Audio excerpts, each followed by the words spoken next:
JP Morgan, Ripple, and XRP. We got to talk about this one, folks. We had some fireworks, some booms, and a little bit of excitement over the past 24 hours as we got a little bit of information shared around in regards to JP Morgan having an XRP fund. Now we're going to cut right on into it. I hope you guys appreciate this update. What we're trying to do here, folks, is give you guys the truth in regards to what's taking place with institutions like JP Morgan and their interest in Ripple XRP. There definitely is something there, so let's break it down. ISO 222, let's do it, had shared this one. JP Morgan XRP fund plus registry status active pending. Now, this is from 2016. And let me make sure you guys can actually see that right there. Yeah. So it shows right here, this is in Ireland. They had formed for this entity, this structured funds, public limited company, JP Morgan XRP fund. Okay.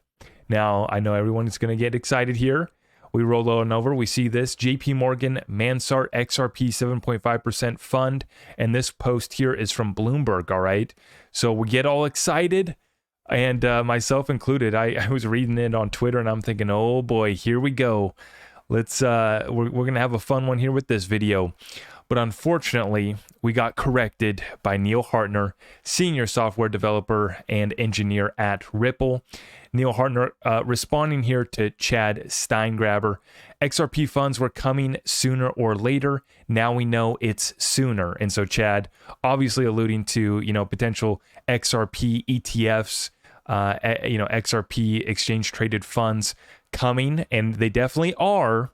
But unfortunately, it looks like that is not the case here. Neil Hartner comes in. XRP here is short for X asset risk parity, i.e. cross asset, no relation to the cryptocurrency. So that's a little saddening. Neil correcting us and killing us, but shutting down this party, but Ripple's going to be throwing the proper party at the end of the month. But we do appreciate it, for all the folks that say that Ripple just allows all the hype and all the crazy talk and narratives to spread. It's like, no, they don't. If they're asked, if they get an opportunity, is it their job to be correcting every last influencer and every last Twitter post out there? No, that's impossible for them to do. But this is why I appreciate Ripple so much. I mean, Neil, he's been in spaces lately. He showed up in one of my spaces. And, he's provided a lot of information for us on on-demand liquidity. He's actually working on the back end, the engineering side, the development side of on-demand liquidity. And so he's answered plenty of questions on what he can speak on, what he knows. There's obviously a lot that they can't talk about, NDAs and the such. But what we're seeing here is a little exciting moment, a little narrative about to get spread. And Ripple themselves, Neil Hartner coming in and giving us the truth on this. Now, it got me thinking, though, because as soon as I saw this tweet, I'm just thinking, okay, we're going to put a video here together, tying together all of the connections with JP Morgan, Ripple, and XRP, because this isn't the first, and it's not going to be the last in my grand speculation. But let me show you what I'm talking about here, folks. This goes way back. And the first thing that I thought about was when Brad Garlinghouse told us that 15 senior executives from JP Morgan were just at his offices. So here's the clip right here from Ashley Prosper. This is the video from the MIT CNC where Brad Garlinghouse mentions the 15 senior JP Morgan executives in his office. Not much to see really, but interesting to hear him talk about JP Morgan's scheming ways. And we know the JP Morgan boys are always scheming up something. And here's the clip right here for you guys. When we talk about Jamie Dimon, we first have to recognize where he sits. He sits at the top of the global financial infrastructure. There are a few banks, of which JPM is certainly one, that make billions and billions of dollars of profit by virtue of that perch. 99.9% of banks don't make money in this ecosystem in terms of cross-border payments. Jamie Dimon makes a technical term of a shit ton of money by sitting there. Language warning, language warning. Big Brad Garlinghouse dropping it down, though, and laying down the truth in regards to JP Morgan and the stranglehold that they have on the cross-border payments and the profit that they make from this. And this is why, once again, this is what brings it full circle to why JP Morgan got together behind the Ethereum free pass and why they sent their SEC goons to come after Ripple and XRP. It was the biggest threat to the incumbents. They were actually solving these trillion-dollar problems, and they were going to take away billions in profit from Jamie Dimon and gang. They couldn't allow that to happen, so they sent the SEC after us. Unfortunately for them, we had the facts on our side, and Ripple is about to win this lawsuit.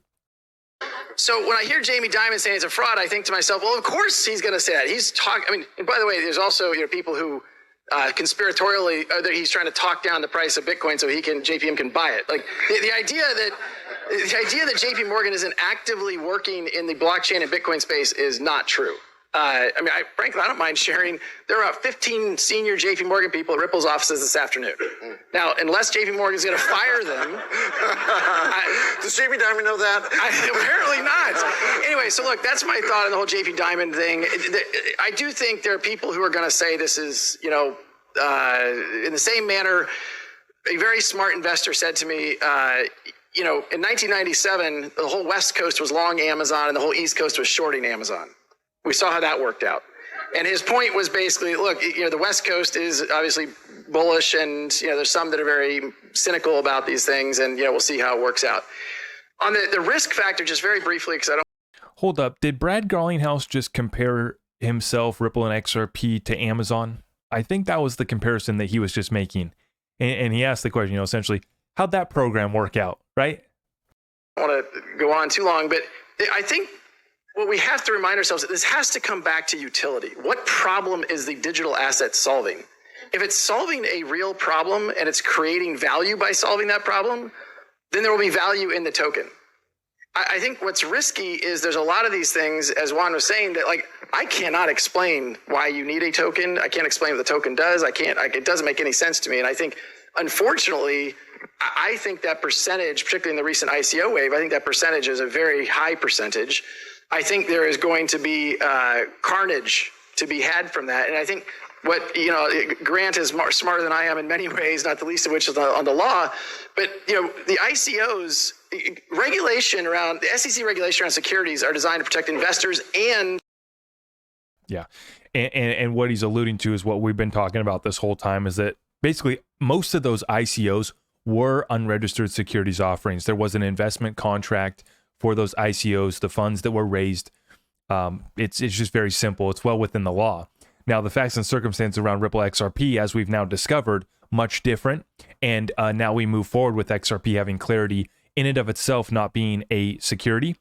But, we'll see how this case proceeds. But the point being, guys, how the heck is it possible that 15 senior JP Morgan executives are visiting the offices of some little startup in San Francisco? How is that possible?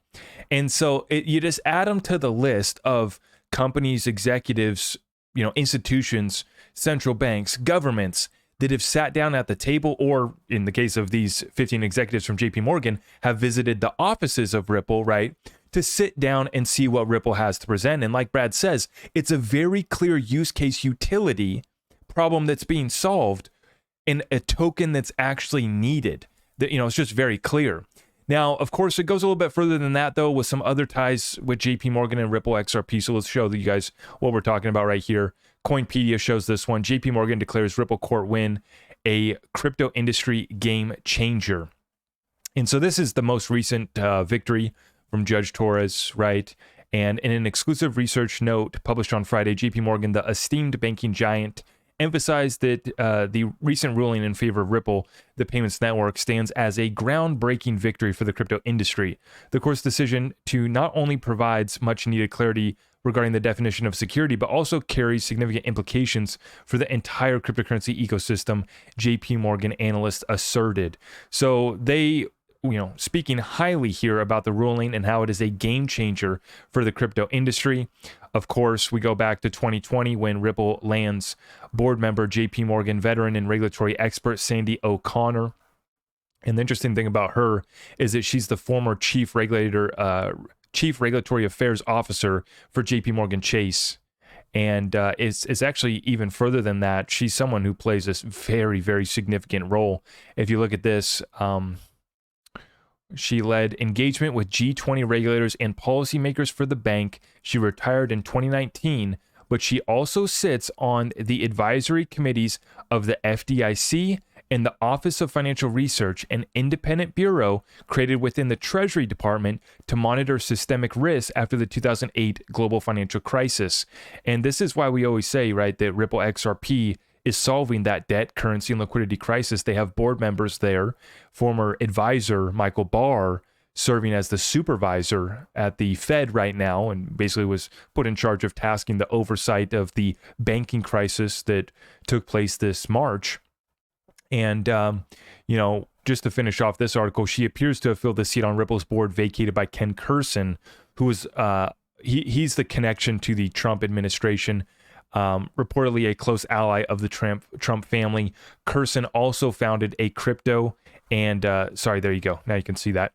Kurson also founded a crypto and blockchain news website called Modern Consensus, and he was the connection, the tie there back to Trump's White House and administration. But once again, these connections run deep all the way with JP Morgan, and they are putting some respect on Ripple and XRP for sure. In this most recent report here that they put out, and actually, I don't know when the date on this was. I think this was in the last year. This might be this year, actually.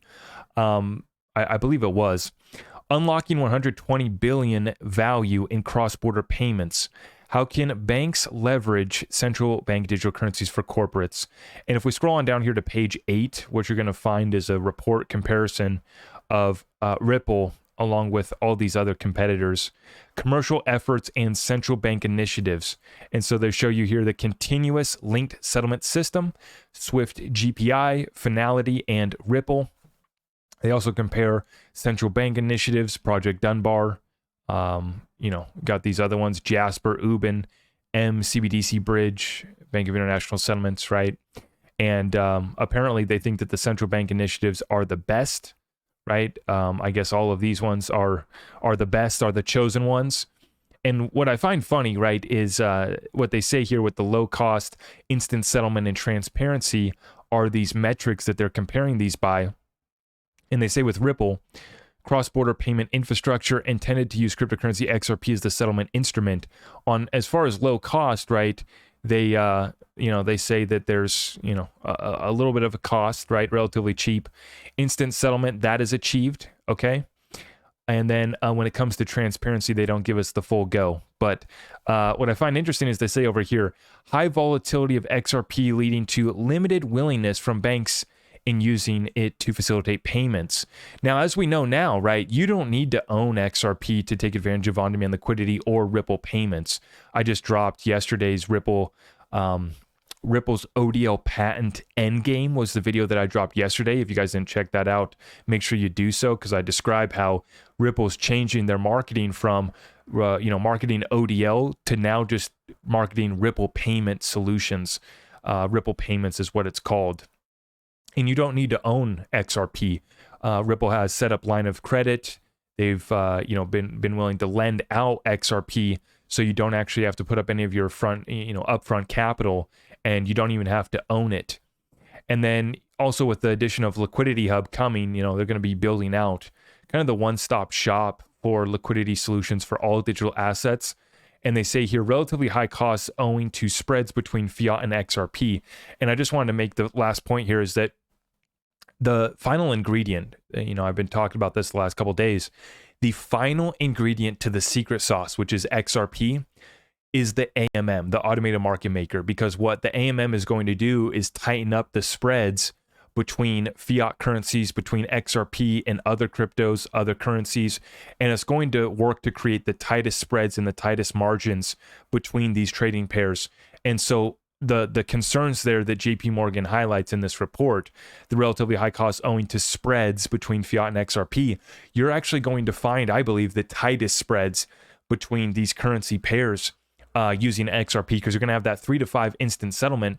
And that's the other part that's kind of a joke about what they say in regards to the high volatility of XRP. Well, yeah, sure. If you had to put XRP on your balance sheet, then you have to ride out the volatility. But if you're just using on-demand liquidity using Ripple's different, product offerings to where you don't necessarily have to custody or control XRP, where you're just going in and out in 3 to 5 seconds, that's the only exposure that you have to volatility. It only lasts 3 to 5 seconds. And so that's why I say that XRP operates as one of the best stable transaction coins. Is XRP in and of itself a stable coin? No, but relatively speaking, it's one of the best stable transaction tokens. And so obviously from this report, they're putting respect on Ripple and XRP, obviously sending 15 senior executives to the office. There was a little bit of an interest there. The news that we just got, the fund that someone uncovered, right, got us a little bit excited. It's not that moment that we're waiting for has not been hit yet, which is going to be the first XRP ETF, either spot or futures ETF, going to be coming here shortly, and it's an exciting time. And so I just wanted to put out this video to provide clarity on kind of this not being the XRP fund that we thought it was for JP Morgan, but I wanted to elaborate and kind of show some of the connections that we have found between JP Morgan, Ripple, and XRP. As always, I'm not here to overhype this thing, make up crazy narratives, or feed into any of the BS. I want you guys to win, and in doing so, I'm trying to provide you guys the best information so that you can make informed decisions. With that being said, if you guys appreciate that, please smash that thumbs up for me on the way out. And I just also dropped another exclusive community update for the Patreon Discord group. If you're looking to get tapped in over there, it's at my website, zachrector.com. I appreciate all of you guys. If you want to watch another video, and make sure you subscribe, hit that notification bell so you don't miss any of our updates, and I'll see you in the next one.